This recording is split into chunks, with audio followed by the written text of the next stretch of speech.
Hello fellow travelers, it is embarkation day for Carnival Celebration. Brand new ship, first US cruise, and it's very exciting. Embarkation was really smooth. Getting to the embarkation port, not so smooth. Something happened that closed the tunnels, and so it backed up all the traffic to the port because apparently there's only one way of getting in and out, and so it made it really tough. We were stuck in traffic for ages, and our taxi driver finally just decided that he was going to go around all the traffic. Everybody was trying to turn left to get to a specific ship, right? And so we went past several ships, probably 3 or 4 ships. Mind you, Celebration was one of the first ships, and so it would have been nice to just, turn in there and go, but alas, that was not to happen. It was totally stop and go, and I've talked to people who were saying, yeah, they were stuck in that traffic and they were afraid they were going to miss the ship, and that's pretty scary. Hello,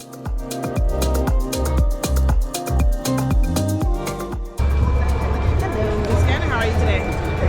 All right. Thank you, ma'am. Go ahead.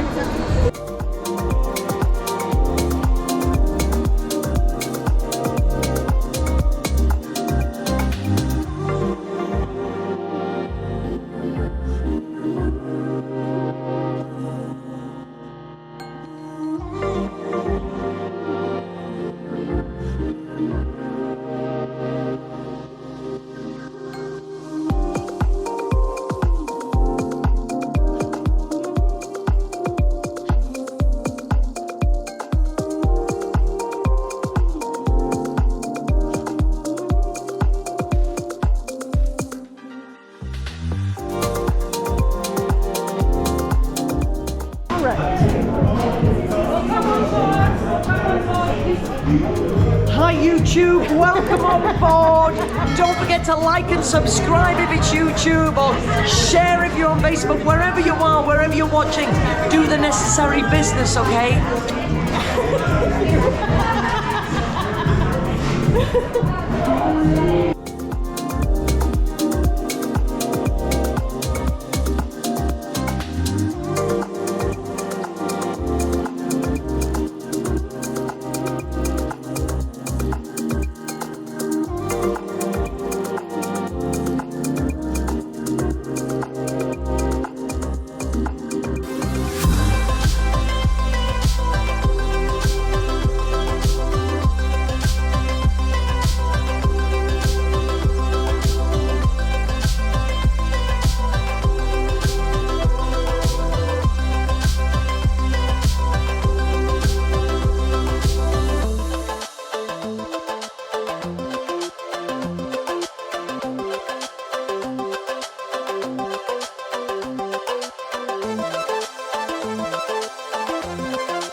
Rudy's Sea Grill, which is where I had dinner, was very good.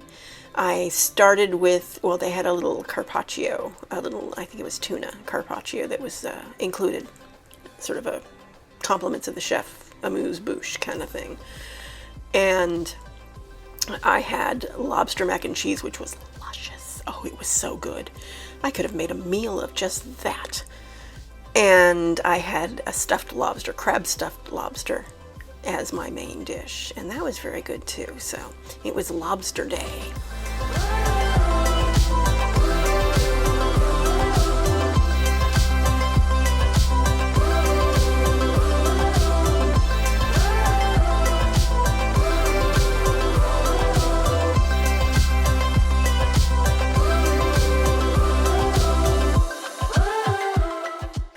As I said, Embarkation was really easy. So I had a 12 noon appointment. We got there about 12:30 because, you know, and I walked up to the building and inside, and, you know, they have that whole roped area off, and there was nobody in that.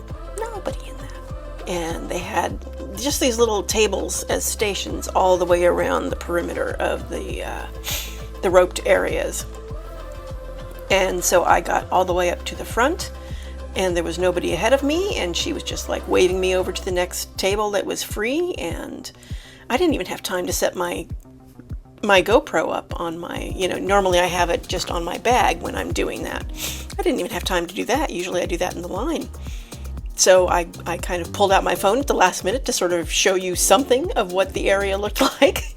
And I mean, it was 2 minutes or 3 minutes to get through. There were no COVID questions. You don't need to show vaccination proof. You don't need to show a test. All she wanted was my boarding pass and my passport, and that was the only thing she looked at, and she got me right on board. She told me that my room was already ready, and that you know, the lunch was available up in the Lido. So I get on board, and the lady, you know, who greeted me was saying, you know, welcome and everything, and over pops the cruise director, Lee, and he because he saw me filming, I guess, and he's like and subscribe. So so I was laughing at that because that was really funny. I went to film Sail Away at the aft of the ship, right? And as I'm walking back there and sort of trying to get in and get between the loungers and get to the back of the ship so I can set my tripod up, I recognize Fane and Laura from Travel Spree, and they were doing a live stream, which I did not realize when I walked up. I thought that they were just waiting there to film Sail Away like I was getting ready to do.